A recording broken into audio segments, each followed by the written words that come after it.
En la primavera de 1848, el juez Cornelius Rutledge y sus 5 hijos adultos fueron hallados con vida, pero mutilados en su finca, en las afueras de Beaufort, Carolina del Sur.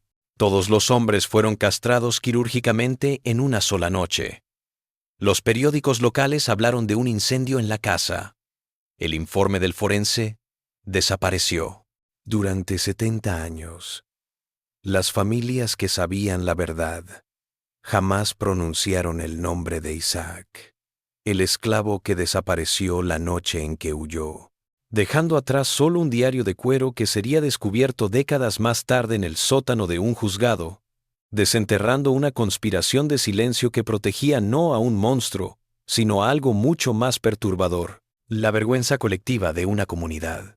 ¿Qué motivó a un esclavo letrado a perpetrar un acto tan frío y sistemático en su brutalidad que incluso aquellos que detestaban la esclavitud no se atrevieron a relatar la historia completa?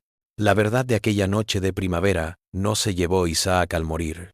Se quedó latente en el silencio de quienes presenciaron lo que sucedió antes. En 1848, Beaufort era uno de los distritos más ricos de Carolina del Sur.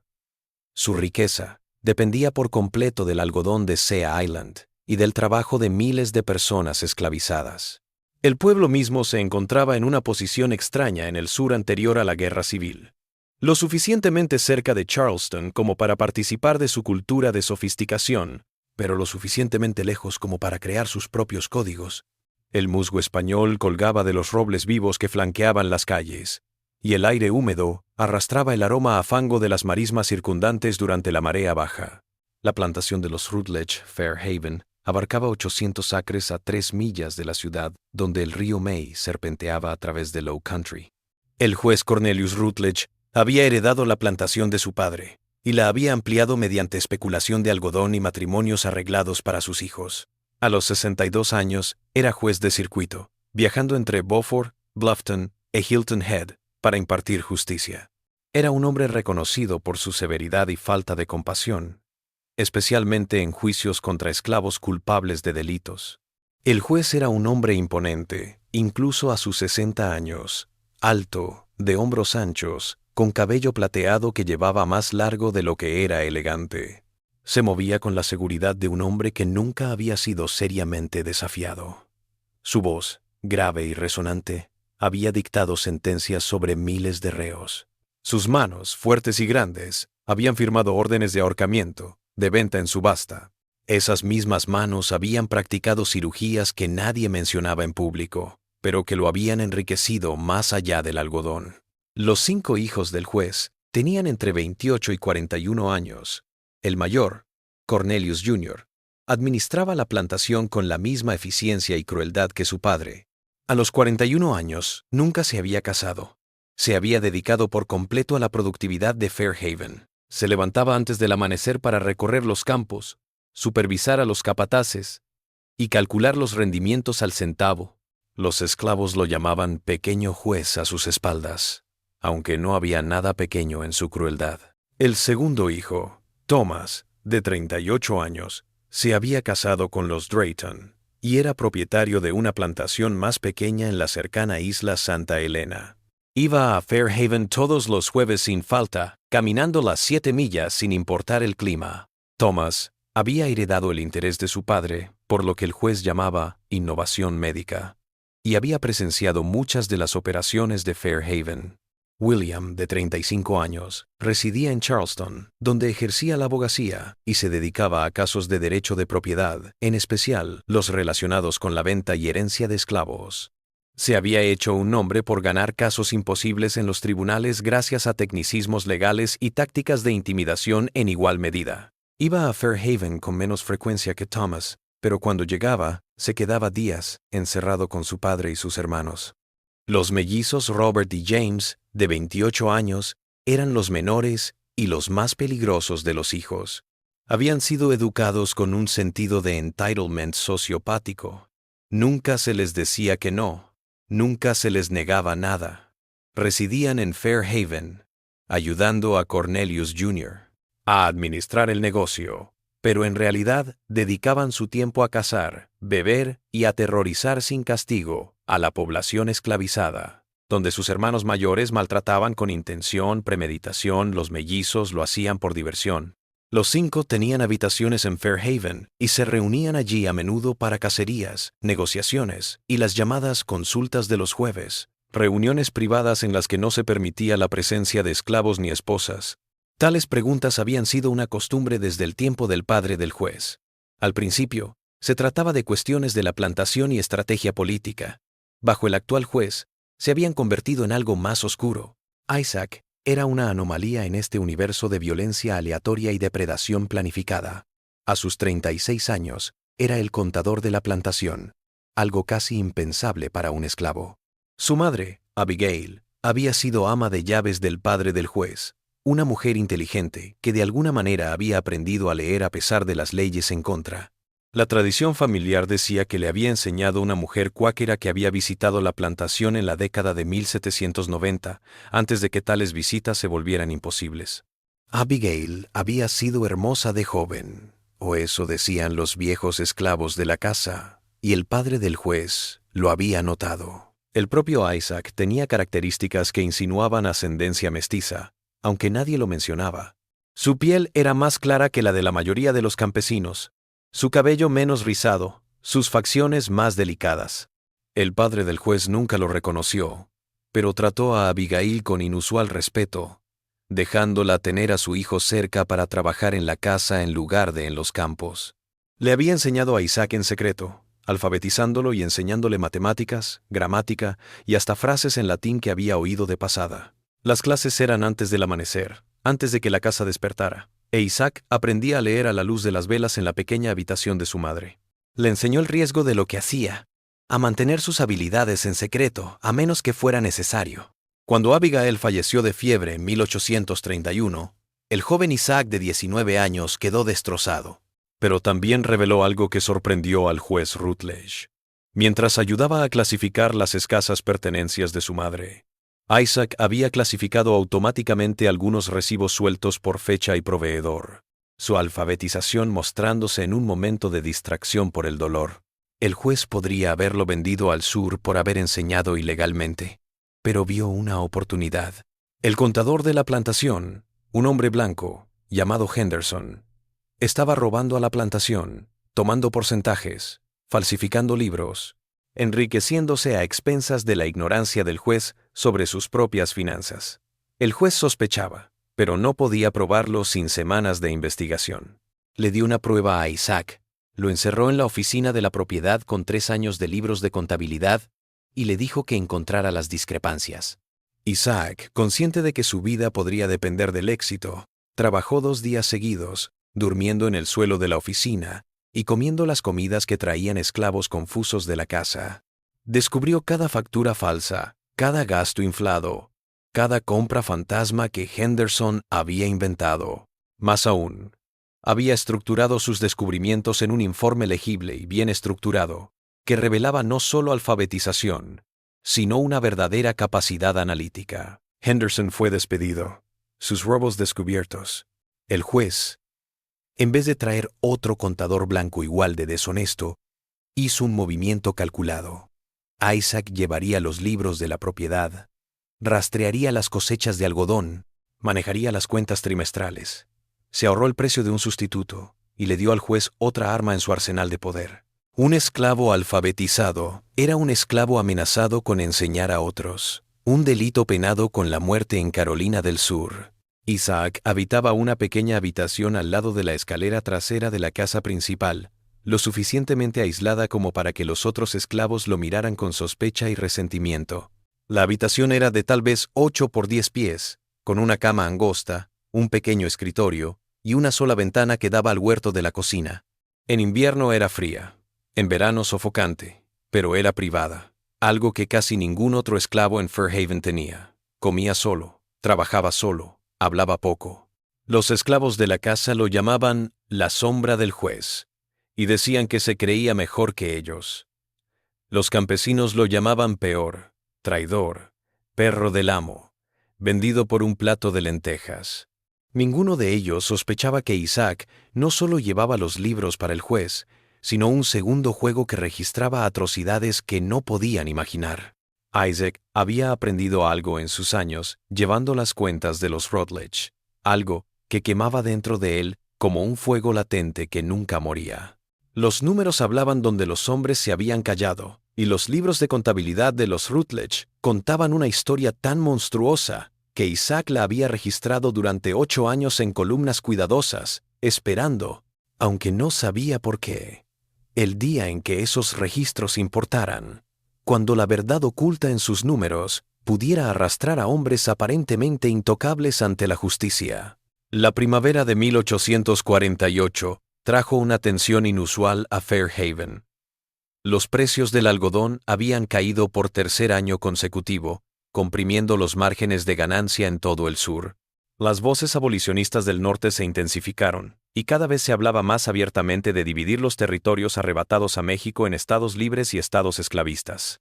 El compromiso de Missouri se sentía cada vez más tenue, y hombres como el juez Rutledge veían su mundo amenazado por fuerzas que no podían controlar con decisiones judiciales o intimidación local. Las visitas de los jueves del juez se alargaron, algunas veces hasta el amanecer. Isaac, que dormía en la habitación justo encima del estudio, podía oír las voces elevándose a través del suelo. A veces los debates eran políticos. Si Carolina del Sur debía amenazar con la secesión, si las patrullas de esclavos eran suficientes, si se necesitaban nuevas leyes para evitar que los esclavos aprendieran a leer. Pero otras veces, las voces se reducían a susurros, interrumpidos por gritos aislados que nunca se explicaban a la mañana siguiente. Esos gritos perseguían a Isaac en sus noches. Se acostaba y miraba el techo en su cama angosta, escuchando ruidos que había aprendido que significaban que otra mujer estaba siendo sometida a lo que el juez llamaba su procedimiento. Los gritos nunca se prolongaban, o la mujer se desmayaba, o era amordazada. Pero Isaac los oía mucho después de que el silencio volvía a la casa de abajo. En su diario personal, oculto en una Biblia hueca en su habitación, el interior tallado para dejar espacio para una pequeña libreta de cuero, Isaac había estado guardando su segundo juego de libros. Mientras que los libros de contabilidad formales de Rutledge revelaban las transacciones de rutina de la plantación en filas ordenadas, el diario de Isaac revelaba otra cosa. Notas de compra de productos químicos de Charleston, ácido carbólico, láudano, cloroformo, recibos de envío de instrumental médico, forceps, escalpelos, espéculos, hilo quirúrgico. Facturas de empresas de suministros médicos de Baltimore y Filadelfia, etiquetadas como materiales educativos en los libros de contabilidad oficiales, pero detalladas en secreto en el registro clandestino de Isaac. Lo peor de todo, una lista de nombres y fechas. Sally Pickens, 14 años, mayo de 1840. Jesse Cunningham, 16 años, agosto de 1841. Clara Simmons, 13 años, marzo de 1842. La lista seguía, engrosándose cada año, 26 nombres, cada uno seguido de una fecha y una sola palabra que se repetía. Procedimiento. Isaac había conocido a algunas de estas mujeres. Sally había trabajado en la cocina antes de que se la llevaran al estudio un jueves por la noche y regresara días después, pálida, febril y apenas capaz de caminar. Murió 2 semanas después y fue enterrada en el cementerio de esclavos, sin ceremonia ni explicación. Jessie había sobrevivido, pero nunca volvió a ser la misma. Se movía como si le hubieran destrozado las entrañas, en puntillas y siempre dolorida. Clara había sido vendida a una plantación en Georgia menos de un mes después de su procedimiento, arrancada de su madre y sus hermanos menores, sin despedida. Durante 8 años, Isaac lo había registrado todo, comportándose impecablemente en público, sin dar muestra de la rabia y el horror que lo devoraban por dentro. Cumplía con su trabajo, respondía cuando se le hablaba, llevaba las cuentas del juez con diligencia, actualizaba su diario cada noche, anotando pruebas que no sabía cómo utilizar, pero que no podía ignorar, como si el acto de registro fuera en sí mismo una forma de resistencia, una manera de insistir en que estos delitos tenían testigos, aunque no tuvieran consecuencias. La noche del 4 de mayo de 1848, los 5 hijos de Rutledge se reunieron en Fairhaven para lo que el juez declaró que sería una consulta de los jueves crucial. Isaac preparó la cena esa noche, algo que hacía cuando la familia deseaba privacidad de los otros esclavos de la casa. Mientras disponía los platos de pato asado, arroz pilaf y verduras de principios de primavera, algo en el aire familiar había cambiado. Los hijos regresaban ruidosos, hablando de casa, política, negocios. Esa noche estaban callados, observando a su padre con casi aprensión. El juez comía con la mandíbula tensa, respondiendo con monosílabos a los intentos de conversación de su hijo. Isaac se desplazaba en silencio alrededor de la mesa, rellenando copas, retirando platos. Era una presencia tan familiar tras años de servicio, que los hombres apenas lo notaban. Había dominado el arte de estar presente y ausente a la vez, un criado tan discreto que podían hablar en su presencia sin temor a ser escuchados. Mientras traía el postre, un pastel de moras de las propias zarzas de la huerta, escuchó retazos de conversación que hicieron temblar sus manos. Algo estaba diciendo Thomas sobre complicaciones con la última, y tal vez deberíamos repensar el despliegue a gran escala. William dijo, riesgos legales, algo sobre si la noticia llegara a las partes equivocadas en Charleston. Los mellizos, generalmente tan ruidosos, estaban callados y tensos. El juez Rutledge los interrumpió a todos con un movimiento brusco. Hablaremos en condiciones, dijo, su tono dejando claro que la conversación había terminado. Isaac, café en el estudio, a las 9 en punto. Y luego retírate a tus habitaciones. No se debe molestar bajo ninguna circunstancia. Isaac asintió, su expresión en blanco, y comenzó a levantar los platos de postre. Pero su mente estaba acelerada. Con los años, había aprendido a leer entre líneas de estas consultas. Cuando el juez decretaba absoluta reserva y aparecía tan tenso, era que algo importante se tramaba. Y por lo que había oído, significaba ampliar los procedimientos que había estado registrando. 2 horas antes, mientras la familia todavía estaba ocupada preparando la cena, Isaac había tomado una decisión que había estado madurando durante 8 años. Había ido al botiquín del juez, que estaba cerrado con llave, pero Isaac había aprendido a abrir cerraduras sencillas hacía años y había sacado una buena cantidad de láudano. No lo suficiente como para que se notara de inmediato, pero más que suficiente para sus necesidades. Lo había colocado en la licorera de whisky del estudio, la botella que el juez descorchaba solo para sus consultas de los jueves. El láudano se mezclaría con el whisky, imposible de detectar para los hombres que esperaban que su bebida tuviera un sabor amargo. Isaac había medido la dosis, años de mirar las provisiones médicas del juez. No lo suficiente como para matar la muerte no era su objetivo, pero suficiente como para garantizarle un sueño profundo e inmóvil durante horas. La casa se hundió en sus ruidos de la tarde mientras Isaac retiraba el servicio de la cena y lo llevaba a la cocina, un edificio separado a 30 pies de la casa principal donde se cocinaba para mantener el riesgo de incendio y el calor del verano fuera de las habitaciones. La cocina estaba vacía a estas horas. El fuego languidecía y los esclavos de la casa se habían retirado hace tiempo a sus alojamientos. Isaac extendió sus herramientas sobre la mesa de madera fregada de la cocina y esperó, cada nervio tenso, esperando escuchar cualquier señal de que alguien estuviera despierto y en movimiento. Las habitaciones donde dormían los esclavos de la casa estaban en silencio. Las cabañas de los trabajadores del campo estaban apagadas en la distancia. Los insectos nocturnos cantaban sin cesar, y en la lejanía, un búho cornudo ululaba. Esperó 2 horas, hasta que el láudano hubiera hecho efecto por completo. Sobre las 11, volvió sigilosamente a la casa principal, con su bolsa de lona y la lámpara encendida al mínimo. Sus manos estaban firmes ahora, su mente clara. El miedo se había ido, solo quedaba el propósito. La puerta del estudio se abrió sin hacer ruido sobre sus bisagras engrasadas. En el interior, la escena confirmó lo que Isaac había esperado. Los 6 hombres estaban inconscientes. El juez Rutledge estaba derrumbado sobre su escritorio, un brazo extendido sobre los documentos que habían estado revisando, roncando. Cornelius Jr. tenía la cabeza reclinada en su sillón de cuero, la boca abierta, un hilo de baba colgando de su barbilla. Thomas se había escurrido hacia un lado, sostenido en su lugar solo por los brazos de la silla. William se inclinó hacia adelante con la cara apoyada en el escritorio. Los gemelos se habían desplomado al unísono, sentados pero con la cabeza ladeada como marionetas de cuerdas cortadas. Isaac se quedó en el umbral, absorbiendo la escena. Estos hombres, tan poderosos cuando estaban despiertos, parecían lamentables en su sueño drogado.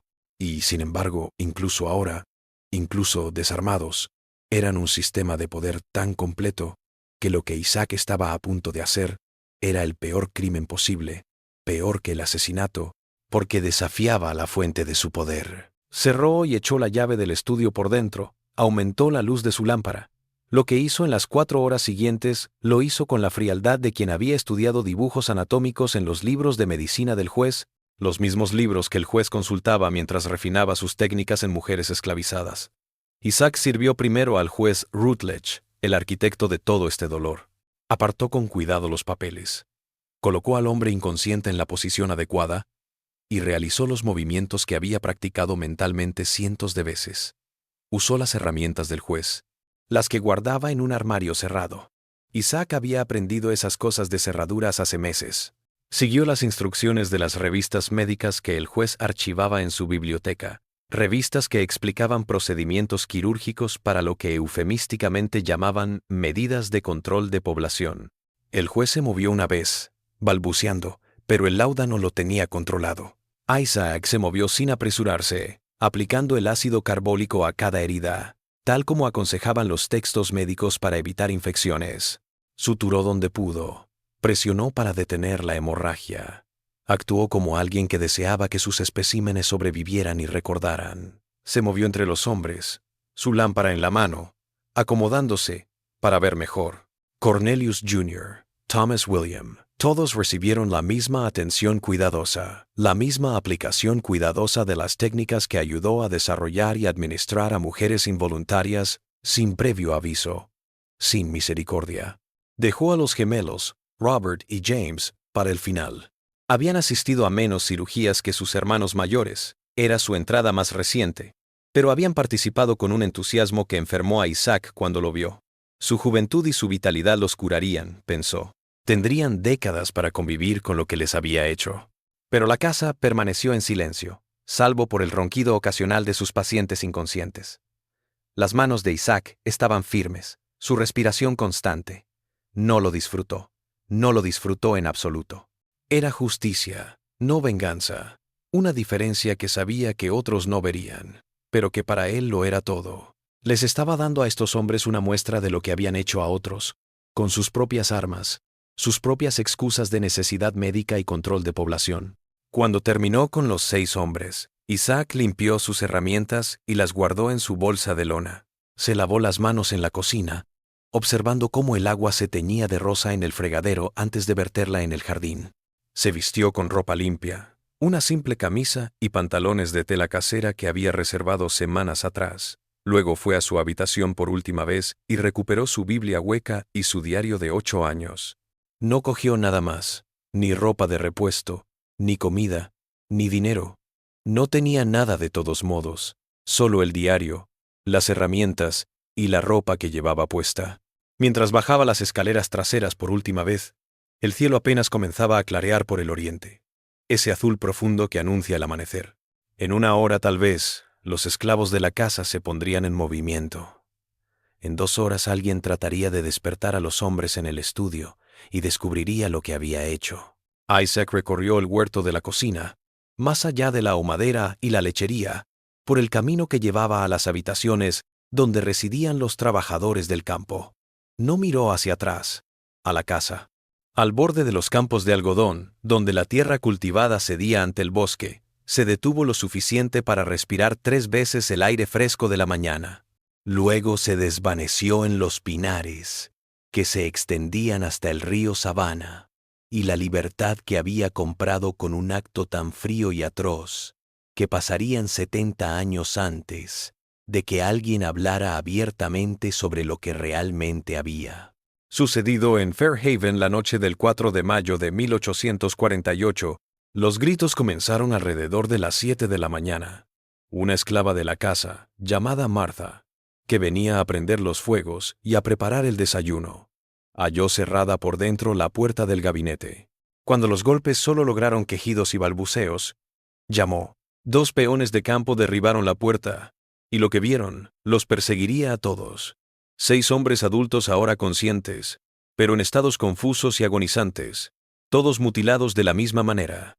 La sangre manchaba su ropa a pesar de las puntadas de Isaac. Algunos lloraban, otros gritaban. El juez Rutledge, despierto pero todavía bajo el influjo del láudano, seguía diciendo: «¿Qué pasó? ¿Qué pasó?», como si su mente no pudiera creer lo que su cuerpo le decía. La plantación se volvió un caos. Se llamó a los capataces. Los esclavos de la casa salieron corriendo en todas direcciones, algunos en busca del médico del pueblo, otros simplemente huyendo del horror que habían vislumbrado a través de la puerta del estudio.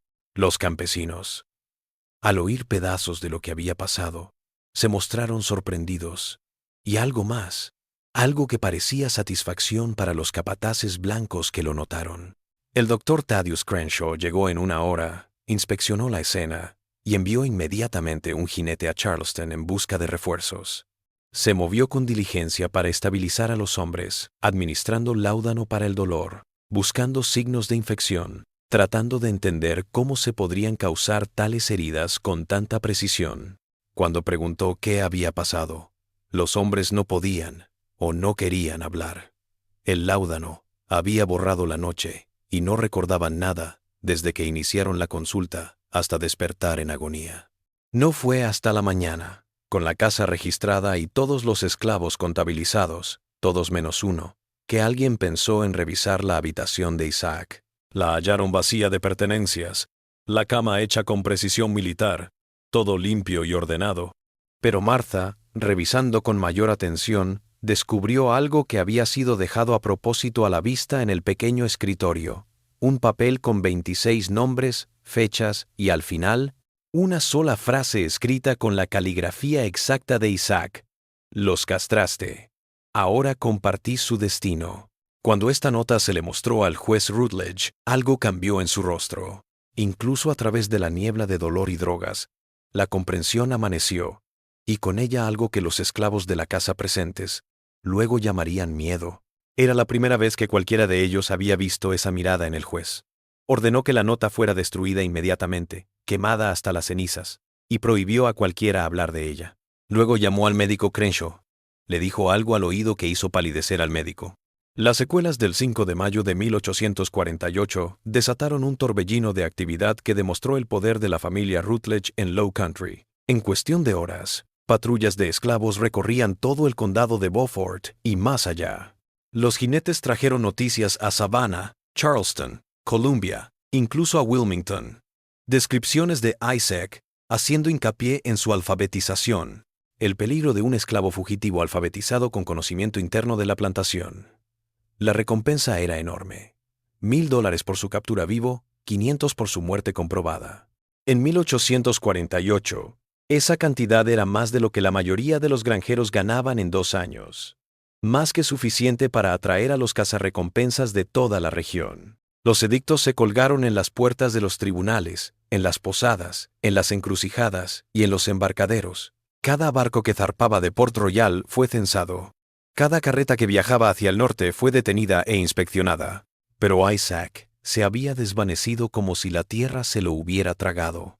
Los perros rastreadores que lo siguieron hasta el río Savannah perdieron su olor en el agua, lo que indicaba que había entrado en el río. Pero si se había ahogado, si lo habían recogido en un barco, o si había permanecido en la orilla para despistar a los perros, nadie pudo precisarlo. Algunos dijeron haber visto a un hombre que coincidía con su descripción dirigiéndose hacia Charleston, otros hacia Savannah. Los avistamientos continuaron durante semanas, siempre contradictorios, nunca verificados.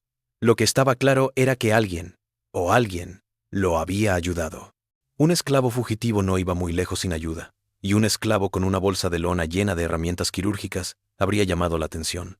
Pero Isaac se había esfumado. Ni siquiera los cazadores de esclavos profesionales, hombres que se ganaban la vida persiguiendo fugitivos, pudieron hallarlo. La especulación siguió durante meses, alimentando el vacío de información oficial. Otros afirmaron que había llegado al ferrocarril subterráneo, esa red de casas seguras y aliados comprensivos que transportaban esclavos fugitivos al norte. Otros dijeron que se había ahogado al intentar nadar a través del río Savannah. Otros decían que lo habían matado otros esclavos. que temían el castigo que su crimen atraería sobre todos ellos. Una explicación que era especialmente popular entre los dueños de esclavos, que querían creer que sus esclavos permanecían leales a pesar de toda evidencia en contra. Mientras tanto, en Fairhaven, otra crisis se desarrollaba a puerta cerrada. Al Dr. Crenshaw se unieron dos compañeros de Charleston, el Dr. Robert Dillingham, un cirujano militar, y el Dr. Howard Finch, un médico que atendía a ricos plantadores. Los tres médicos salvaron vidas que no corrían peligro. La técnica de Isaac había salvado vidas, pero lucharon contra las complicaciones que surgieron cuando los hombres comenzaron a curarse. Se generaron infecciones a pesar del ácido carbólico que había empleado Isaac. Thomas pasó días en cama con fiebre. William se retorció de dolor. El láudano apenas lo calmó. Los gemelos menores y más fuertes se recuperaron más rápido, pero tuvieron que procesar el trauma de darse cuenta de lo que les había sucedido. Cornelius Jr. no le dirigió la palabra a nadie. Quedándose en su habitación mirando al techo, el juez Rutledge mismo hizo el caso más extraño. Sus heridas físicas sanaron bien, pero su mente se deterioró rápidamente. Se despertaba gritando por Sally, Jessie, Clara, otras de la lista de Isaac. En su delirio revelaba pedazos de sus fechorías, explicando procedimientos con detalles clínicos que horrorizaban a las enfermeras que lo cuidaban. El doctor Crenshaw le daba cada vez mayor cantidad de láudano para mantenerlo callado por temor a lo que pudiera revelar ante las personas equivocadas. Fue en uno de los accesos delirantes del juez que el doctor Crenshaw se dio cuenta de todo lo que había estado ocurriendo en Fairhaven. El juez, apenas consciente, confundió a Crenshaw con su padre y comenzó a disculparse por no dominar la técnica, por perderse especímenes por infección, por los fracasos que habían detenido el programa. Habló de planes para formar a otros médicos, para crear un método para evitar la reproducción de esclavos en varias plantaciones, para hacer de la experimentación médica una práctica regularizada. Crenshaw, escuchando con creciente horror, se dio cuenta de que estaba escuchando una confesión de delitos, mucho más allá de lo que la nota de Isaac había implicado. Esto no había sido un acto aislado de crueldad, sino un programa sistemático, documentado y perfeccionado a lo largo de años, con la intención de extenderse por toda la región. El médico tuvo una repentina crisis de conciencia, mezclada con egoísmo. Su propia plantación venía batallando con lo que él consideraba una sobrepoblación de esclavos que no hacían sino consumir recursos por años antes de convertirse en mano de obra productiva. Había pagado 2 veces al juez por procedimientos en 2 jóvenes demasiado fértiles. Aquellas mujeres habían sobrevivido, pero no iban a tener hijos, tal y como Crenshaw había deseado. Ahora sabía que el hecho de que él participara, aunque fuera como cliente y no como practicante, lo convertía en cómplice de algo monstruoso, y no estaba solo.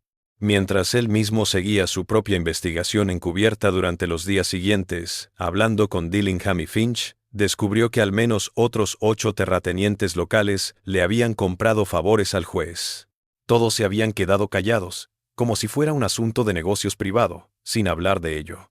Los 3 médicos se reunieron en secreto el 15 de mayo, días después del ataque. Se encontraron en el estudio de Crenshaw en Beaufort Town, lejos de los muros manchados de Fairhaven, y se enfrentaron a lo imposible.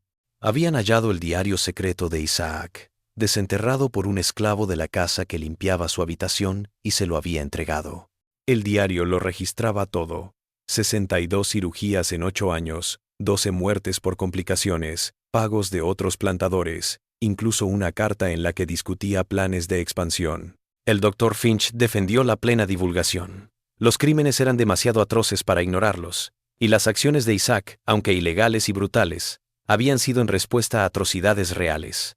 Revelar la verdad podría al menos evitar futuros horrores. El Dr. Dillingham lo refutó. La revelación arruinaría a muchas familias poderosas, incluida la suya propia, pues él también había comprado al juez.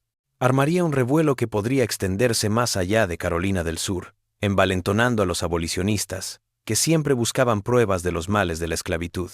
El orden social dependía de ciertos silencios.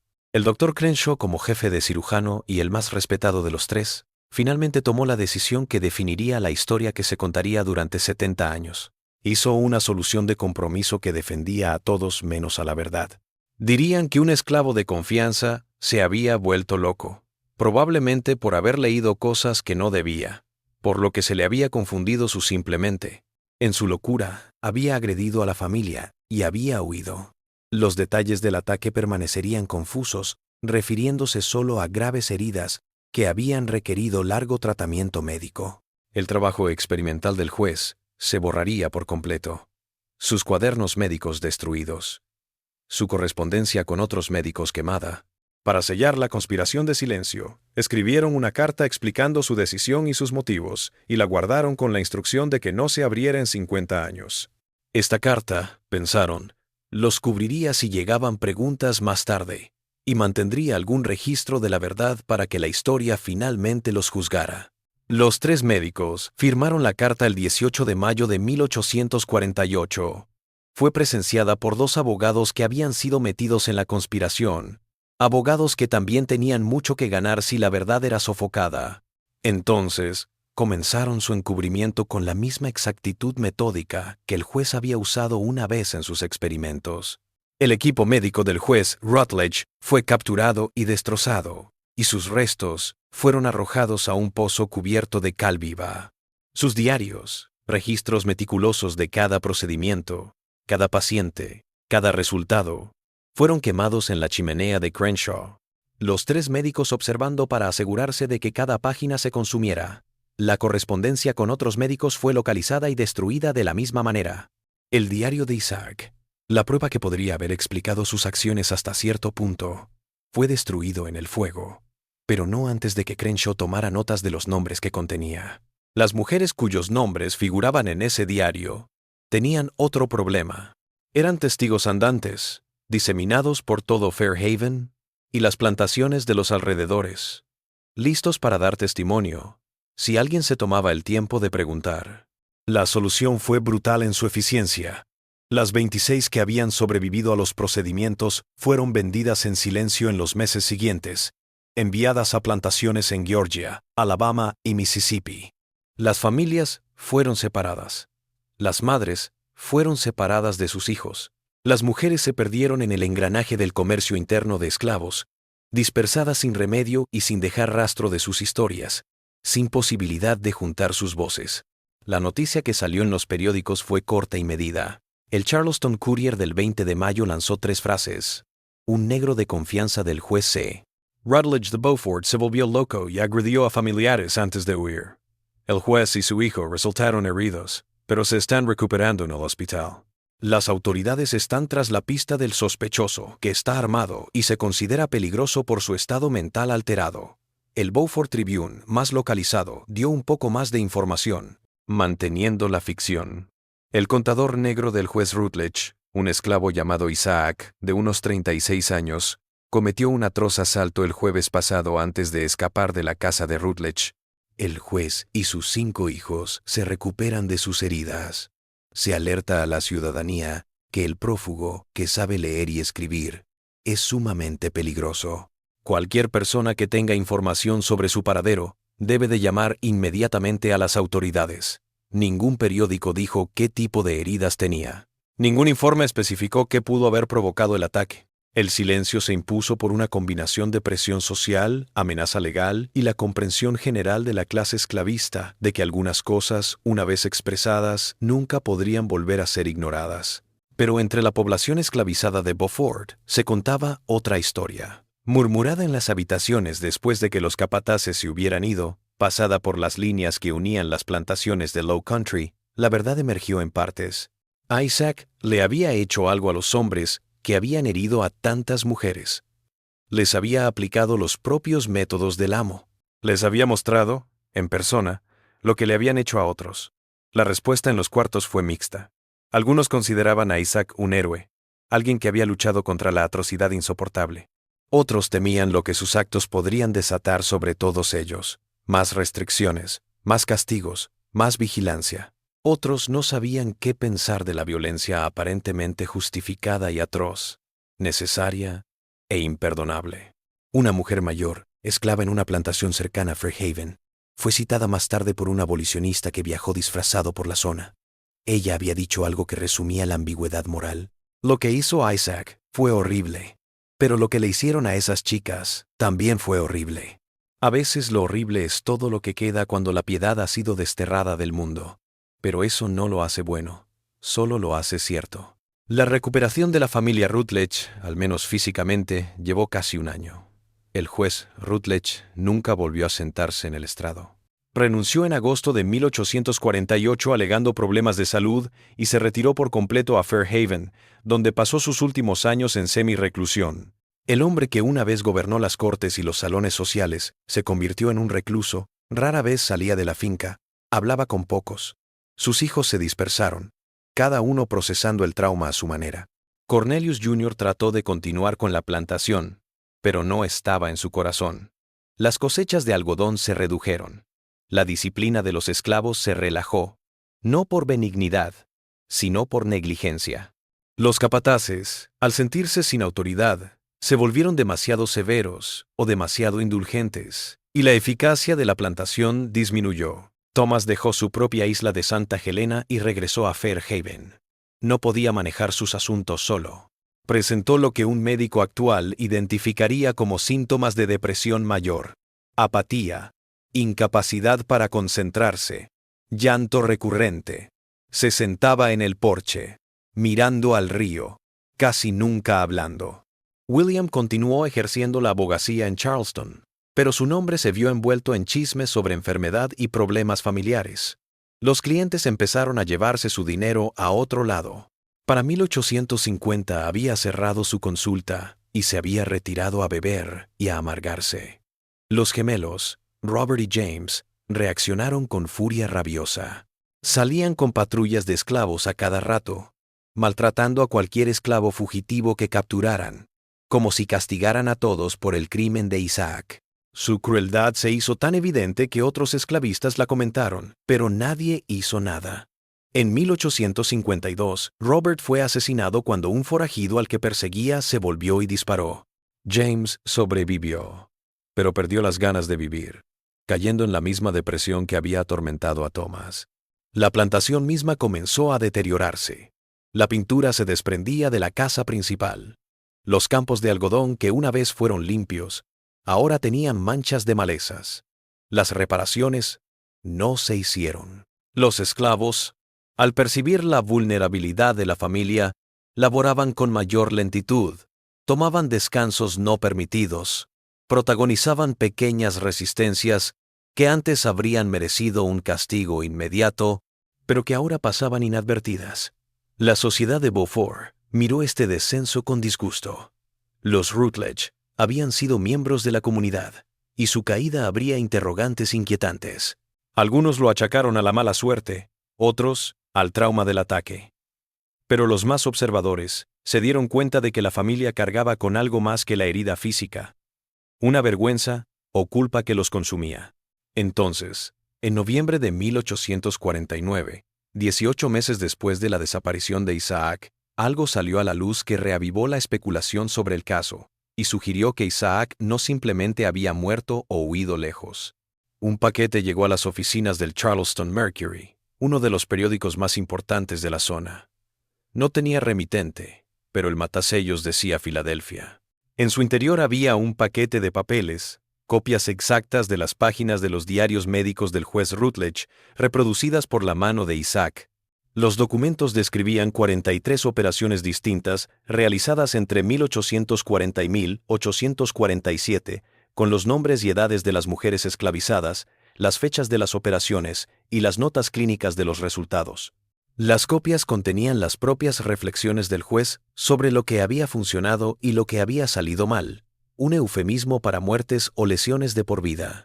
Junto con estos papeles había una carta de presentación, escrita también a mano por Isaac, que más tarde se convertiría en una de las piezas de evidencia más disputadas en el caso. Decía: al editor del Charleston Mercury, les escribo desde la libertad que conquisté con actos que no lamento, aunque reconozco su gravedad. No escapé de la justicia, escapé hacia la justicia. La justicia que los tribunales de Carolina del Sur nunca podrían ofrecer a la gente esclavizada que sufría abusos a manos de quienes debían hacer cumplir la ley.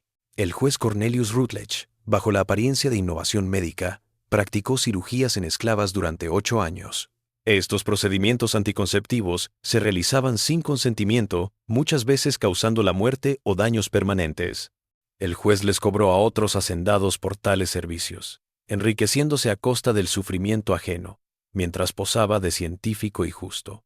Registré estos delitos durante años, con la misma exactitud que usaba para los libros de negocios legítimos de la plantación. El 4 de mayo de 1848 intervine para garantizar que el juez Rutledge y sus hijos, quienes participaron en muchos de estos casos, no victimizaran a nadie más. Le apliqué sus propias técnicas, sus propias herramientas, sus propias explicaciones de necesidad médica. Les di piedad que nunca dieron. Les dejé vivir, pero ahora deben vivir conociendo en carne propia lo que hicieron a otros. Adjunto copias de los registros del juez para que la historia, si no el mundo de hoy, conozca la verdad. No pido compasión, no pido perdón, y no digo que lo que hice fuera legal. Pero sí digo que fueron necesarias y justas en un sistema en el que la ley misma se había vuelto un instrumento de tiranía en vez de protección. Yo llamo justicia a lo que hice. Las futuras generaciones pueden llamarlo venganza. Ambos tendrían razón. Ambos estarían equivocados. No existen palabras para lo que ocurre cuando el mal llega a un punto en que el silencio se transforma en complicidad. No van a publicar esta carta ni estos documentos. Conozco el mundo en el que vivimos, los poderes que lo gobiernan, pero aún así los envié para que alguien, en algún lugar, sepa que estas mujeres sufrieron, que su sufrimiento fue registrado y que no fue en vano. Sigo libre y consciente. Isaac. La profecía de la carta se cumplió. Harrison Pettigrew, el editor del Mercury, leyó los documentos con creciente horror y reconoció de inmediato su naturaleza explosiva. No eran acusaciones vagas, eran denuncias concretas, con lo que parecían ser registros médicos genuinos. Si salían a la luz, provocarían un escándalo que llegaría mucho más allá de Carolina del Sur, dando a los abolicionistas justo el tipo de atrocidad verificada que durante mucho tiempo habían afirmado que existía, pero que rara vez podían demostrar. Pettigrew llamó al médico, Crenshaw, mostrándole los papeles y pidiéndole que los verificara. Crenshaw los revisó y certificó que eran copias verdaderas de los registros del juez, archivos que se suponía que habían sido destruidos. De alguna manera, Isaac había clonado antes de escapar, o tal vez las había mantenido ocultas en otro lugar todo el tiempo, como seguro en caso de necesidad. El médico le suplicó a Pettigrew que no lo hiciera público. Describió la conspiración de silencio, admitió su propia culpabilidad y pintó un cuadro sombrío de lo que podría desatar la publicación. Familias destrozadas, orden público perturbado, relaciones raciales tensas, posible violencia contra personas inocentes atrapadas en el caos. Pettigrew se debatió durante días. Como periodista, creía en la verdad y en el derecho del público a saber. Como caroliniano del sur y propietario de esclavos, él mismo conocía las voces que defendían el silencio. El compromiso que hizo sería considerado más tarde sabiduría o cobardía, según el punto de vista. Guardó los documentos en su caja fuerte personal y jamás los publicó, pero tampoco los destruyó, conservándolos como evidencia de que los crímenes descritos en la carta de Isaac eran verdaderos y estaban registrados. Le dijo al doctor Crenshaw de su resolución, jurándole el médico que guardaría igualmente su carta de 1848 para que un día, de una manera u otra, la verdad pudiera salir a la luz, si el momento actual no podía soportarla. Cuando Pettigrew murió en 1869, su hija los descubrió al ordenar sus pertenencias. Las leyó sin entenderlas del todo. Parecían registros médicos con una carta inquietante adjunta, pero faltaba el contexto. Sin saber qué más hacer con ellos, los donó a la Sociedad Histórica de Charleston como parte de los papeles de su padre, donde fueron archivados y catalogados de manera imprecisa como correspondencia, asuntos médicos, 1849. Allí permanecerían intactas durante más de 50 años. Mientras tanto, el rastro de Isaac se había enfriado, pero no como la policía pensaba. No se había ahogado en el río Savannah. No había sido asesinado por cazadores de recompensas, ni capturado y devuelto a la esclavitud. En cambio, había llegado al norte gracias a una mezcla de planificación meticulosa, suerte increíble y la asistencia de fuentes que nunca serían reveladas por completo. El ferrocarril subterráneo tenía muchas ramas y muchos conductores. algunos famosos en la historia y muchos desconocidos para siempre. La huida de Isaac fue facilitada por una familia cuáquera de Savannah que operaba un negocio legítimo de transporte marítimo, pero que clandestinamente transportaba fugitivos al norte en sus barcos mercantes. Les había conocido a través de contactos de hace años. Su madre los había nombrado antes de morir, parte de la información que se pasaba en silencio entre la gente esclavizada por si algún día la necesitaban. Había viajado oculto en la bodega de un barco durante 11 días y había llegado a Filadelfia en junio de 1848. De ahí partió hacia una comunidad de gente negra libre en el 7º distrito de la ciudad, donde su formación y destreza lo hicieron apreciado a pesar de ser un fugitivo. Consiguió empleo como contador para un negocio de negros, bajo otro nombre, ocultando su pasado. Pero Isaac no había escapado solo por sí mismo. Durante los años que siguieron, participó en la causa abolicionista entre bastidores, nunca en público, donde su rostro pudiera ser reconocido por un viajero sureño o un cazarrecompensas. Utilizó su formación para asistir a otros fugitivos, enseñándoles a leer, ayudándoles a falsificar papeles de libertad, manejando las finanzas para organizaciones de ayuda a fugitivos. También inició una búsqueda secreta de décadas. Encontrar a las mujeres cuyos nombres llenaban su diario, las que habían sido vendidas al sur tras su fuga. Fue una labor peligrosa, de infiltración en redes de negros libres, blancos simpatizantes y la propia comunidad esclava. Las cartas iban y venían. Los mensajes cifrados se transmitían a través de mensajeros de confianza. Años de paciente investigación. Para 1855, Isaac había localizado a 17 de las 26 mujeres de su lista. Algunas habían fallecido, Sally por infección, otras 3 por complicaciones en sus heridas, pero 13 seguían con vida, esparcidas por plantaciones de Georgia, Alabama y Mississippi. Isaac les empezó a mandar dinero, primero pequeñas cantidades, siempre a través de terceros para que no pudiera ser rastreado hasta él. Unos pocos dólares de vez en cuando, lo suficiente para adquirir pequeñas comodidades. A veces, lo suficiente para comprar su libertad cuando las cosas iban bien. Una de ellas fue Clara Simmons, cuya historia sería fundamental para la historia.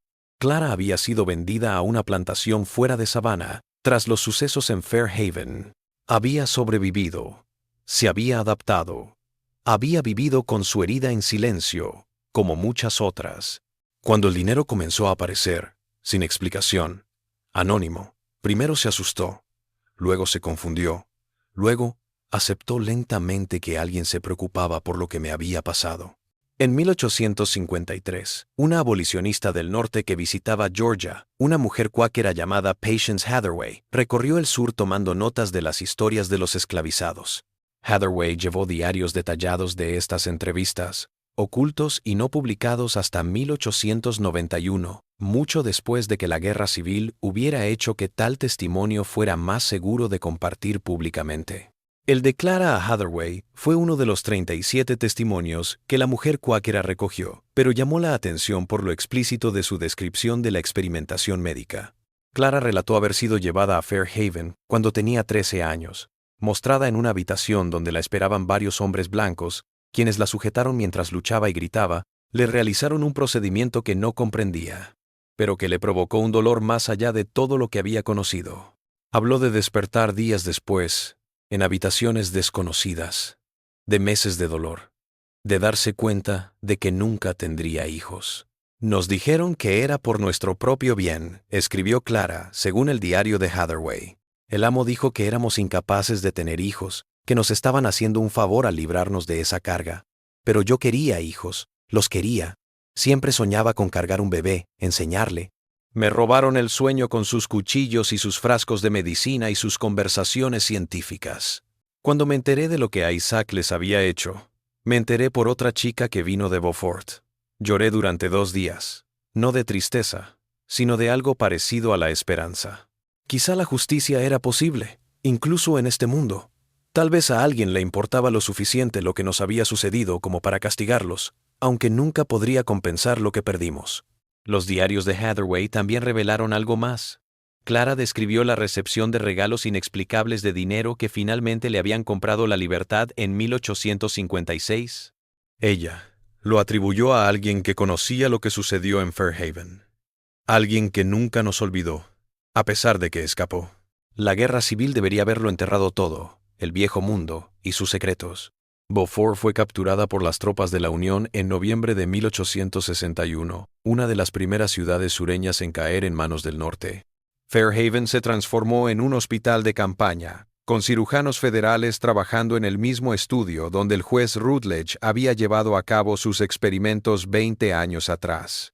La ironía se perdió en los soldados que durmieron allí, ajenos a la historia de la habitación. El propio juez Rutledge murió en 1851, sin haber recuperado nunca la razón, sin haber revelado nunca lo que había impulsado a Isaac a su venganza premeditada. Sus hijos se esparcieron después de la guerra. Cornelius Jr. falleció de enfermedad en 1863. Thomas sobrevivió a la guerra, pero se trasladó a Texas, donde murió en la pobreza en 1871. William se ahogó en la bebida en 1867. De los mellizos, James los sobrevivió a todos, muriendo en 1883 en un hogar de veteranos en Virginia. Su mente destrozada por lo que los médicos posteriores llamarían melancolía, una incapacidad para liberarse de la depresión que se alimentaba de un trauma de hace décadas. Fairhaven, despojado de su fuerza laboral esclavizada y ya no viable como plantación, cambió de manos varias veces después de la guerra. Fue brevemente una pensión, luego estuvo vacía durante años. La casa se deterioró, los campos se llenaron de maleza, y la finca se convirtió en sinónimo de mala suerte y desgracia entre la gente libre de la zona. A sus hijos les decían que se alejaran del viejo lugar de los Rutledge, no por fantasmas, sino por historia, por los fantasmas de lo que había sucedido allí que aún se sentía demasiado reciente para acercarse casualmente. En 1877, en los últimos días de la reconstrucción, algo insinuó que Isaac no solo había sobrevivido, sino que había prosperado en la libertad. Un hombre negro bien vestido, de unos 60 años, llegó a Beaufort, preguntando por la familia Rutledge. Hablaba con un acento que insinuaba décadas en Nueva Inglaterra o Canadá, las consonantes nítidas del habla refinada del norte en lugar de la languidez del Low Country. Fue a Fairhaven. Se detuvo frente a la casa en ruinas durante un buen rato. Su rostro, inescrutable. Acudió al tribunal y exigió ver los registros de 1848, leyéndolos con diligencia mientras el secretario observaba con inquietud. Recorrió el antiguo cementerio de esclavos de Fairhaven, deteniéndose ante tumbas sin nombre como si supiera quién estaba enterrado debajo. El secretario del juzgado, un tal Gerald Hempstead, que había sido un niño en 1848, reconoció algo en la manera de llevarse, en la manera de moverse, en la manera de preguntar del forastero. Años después, Hempstead le escribió a un amigo: «No puedo decir con certeza que fuera Isaac. Solo tenía 6 años cuando desapareció, y la memoria no es fiable a través de las décadas. Pero algo en él despertó cuentos de la infancia que mi padre decía que no debían repetirse». El visitante preguntó qué había pasado con los hijos de Rutledge, si alguna vez se había encontrado el equipo médico del juez, si ciertas mujeres habían sido vendidas al sur en 1848 y 1849. Preguntas que un extraño no haría, pero por las que Isaac de las historias se preocuparía. Se quedó en Beaufort 3 días, en un hotel que servía a los pocos viajeros negros que podían pagarlo. Era cortés, reservado, pedía permiso antes de entrar a lugares, pagaba sus facturas a tiempo. La mañana en que partió, dejó una donación a la nueva escuela para niños negros, $1,000, una fortuna que sostendría la escuela por 2 años. La donación llegó con una condición. La escuela debía enseñar no solo lectura y aritmética elemental, sino también contabilidad y teneduría de libros. Que aprendan, anotó en la misiva que acompañaba la remesa, a leer la historia que se esconde en los números, que entiendan que la propia documentación es resistencia, que testificar tiene poder, incluso cuando la justicia parece imposible. La misiva no estaba firmada, pero la escritura era inconfundible, pulcra, refinada, la de una persona instruida, acostumbrada a la escritura formal. El director de la escuela, un hombre libre llamado Benjamin Smalls que había aprendido a leer en la guerra, guardó la misiva. Años después, su nieto la donaría a la Sociedad Histórica del Condado de Beaufort. donde un investigador reconocería la misma letra de la carta enviada al Charleston Mercury en 1849. Pero la verdad completa quedó fragmentada en archivos y memorias, piezas de un rompecabezas que nadie había logrado armar por completo, hasta que los acontecimientos de 1883 finalmente juntaron las piezas.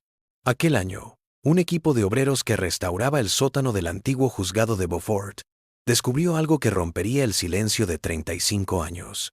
Detrás de una pared falsa en la sala de registros, una pared aparentemente original, pero que en realidad se añadió en algún momento alrededor de 1850, como descubriría más tarde una investigación, encontraron una caja de metal cerrada con llave.